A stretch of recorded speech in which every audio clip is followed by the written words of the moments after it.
आदाब अर्ज़ है। मोटापा हमारे मुल्क में बहुत आम होता जा रहा है और इस हवाले से आज हम बात करेंगे कि ये क्या है, क्यों होता है और इस पे कैसे काबू पाया जाए। और एक दो चीज़ें आपने बिल्कुल नहीं करनी है, उनका भी हम ज़िक्र करेंगे। तो मोटापा है क्या? इसके लिए ना आपको थोड़ा-सा क्लियर होना पड़ेगा। कुछ लोग अपने आप को मोटा नहीं समझते और कुछ लोग दुबले होने के बावजूद भी समझते हैं कि हम मोटे हैं। तो हम सेहत के हवाले से बात करेंगे। ये मैं आपको एक ऐप दिखा रहा हूँ, इसका नाम है बीएमआई। इसका मैं जो लिंक है वो नीचे नोट्स के अंदर शामिल कर दूंगा। इसके अंदर आपने अपना वेट इस ऐप के अंदर और अपनी हाइट यानी कद एंटर करेंगे तो ये आपको बताएगी कि आप मोटे हैं या नहीं हैं। तो ये बड़ा आसानी से आपको पता लग सकता है। अगली चीज़ है कि ये मोटापा होता क्यों है। तो इसके लिए जो समझना जो आपके लिए बड़ा ज़रूरी है वो ये है कि अगर ये हम एक गिलास है और ऊपर से हम इसके अंदर पानी डाल रहे हैं और नीचे से इसमें एक सुराख है जिससे पानी निकल रहा है, तो आप देखेंगे कि जितना पानी ज़्यादा यानी खुराक ज़्यादा होगी उतना इसके अंदर पानी इकट्ठा होगा यानी मोटापा बढ़ जाएगा। और जितना नीचे से एक्सरसाइज या वर्जिश होगी पानी निकलेगा उतना इसके अंदर पानी कम जमा होगा। तो ये तो बुनियादी एक कॉन्सेप्ट है जो आपको जहन में रखना चाहिए, लेकिन ये भी आप जहन में रखिए कि हमने इसके अंदर पानी डालने की बात की है। अगर आप इसमें ग्रीस डालना शुरू कर देंगे तो उसके लिए नीचे से निकलना मुश्किल हो जाएगा। तो सिर्फ ये अहम नहीं होता कि आप कितना खा रहे हैं, बल्कि ये भी अहम होता है कि आप क्या खा रहे हैं।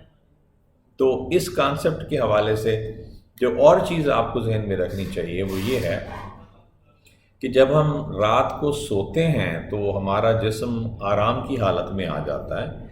दिन के टाइम हमारी जो खुराक है वो न सिर्फ हज़म हो रही होती है बल्कि आम काम काज में इस्तेमाल भी हो रही होती है।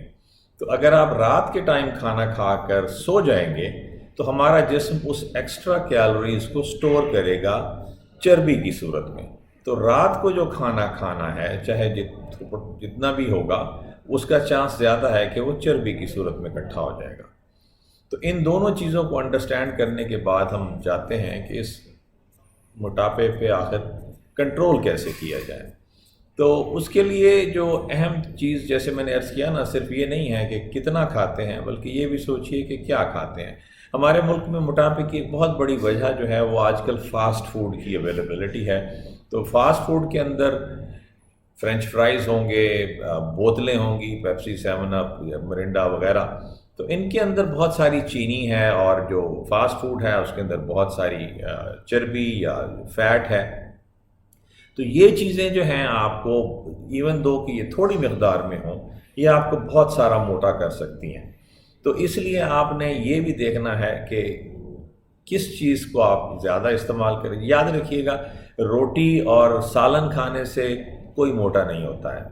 ये जो हम जंक फूड जिसको हम कहते हैं जो खा रहे हैं, बेसिकली ये मोटापे की एक बहुत बड़ी वजह है। और दूसरा हमारा गलती ये है कि हम ज़्यादातर रात को खाना खाते हैं पेट भर के। हालांकि बुज़ुर्गों ने कहा है कि सुबह का नाश्ता बादशाहों वाला करना चाहिए, दोपहर का खाना आम आदमी वाला और रात का खाना हमें फ़कीरों वाला खाना चाहिए। लेकिन हम उल्टा करते हैं। हमारे रेस्टोरेंट्स में सबसे ज़्यादा रश रात के टाइम होगा, हमारी ज़्यादातर शादियां रात के टाइम होते हैं और फिर हम शिकायत करते हैं कि जी मोटापा बढ़ रहा है। तो इन दोनों चीज़ों का आपने ख्याल रखना है।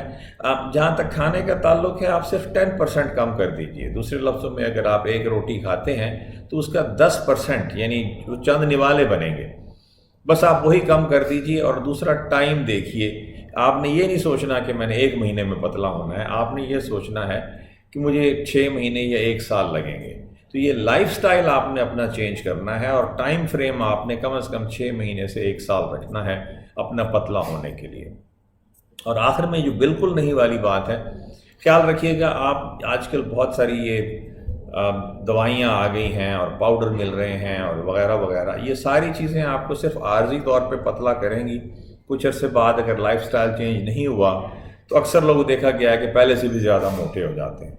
اور پھر ان دوائیوں کے بہت سارے سائیڈ ایفیکٹ بھی ہیں جن میں اللہ معاف کرے دل کا دورہ تک ہو سکتا ہے، تو اس لیے آپ نے ان سے بھی پرہیز کرنا ہے۔ پھر میرے سے لوگ پوچھتے ہیں ڈاکٹر صاحب یہ جو غذا ہے کیٹو ڈائٹ یہ کیسی ہے؟ دیکھیں ان کا خیال یہ ہے اکثر مریضوں کا کہ اگر یہ ڈائٹ ہے تو یہ سم ہاؤ ہیلتھی ہے، لیکن کیٹو ڈائٹ کے اپنے سائیڈ ایفیکٹس ہیں جس کے اندر پتھری تک شامل ہے، اس میں کولیسٹرول بڑھ جاتا ہے کیٹو ڈائٹ میں۔ تو یہ ڈائٹ جو ہے اس کا مطلب یہ نہیں ہے کہ یہ سیف ہے، تو اس لیے کوشش کریں کہ نئی نئی غذائیوں سے اور اس طرح کے دوائیوں سے پرہیز کیجیے، کیونکہ ان کے فائدے کم اور نقصان زیادہ ہیں۔ اپنا خیال رکھیے گا۔ اللہ حافظ۔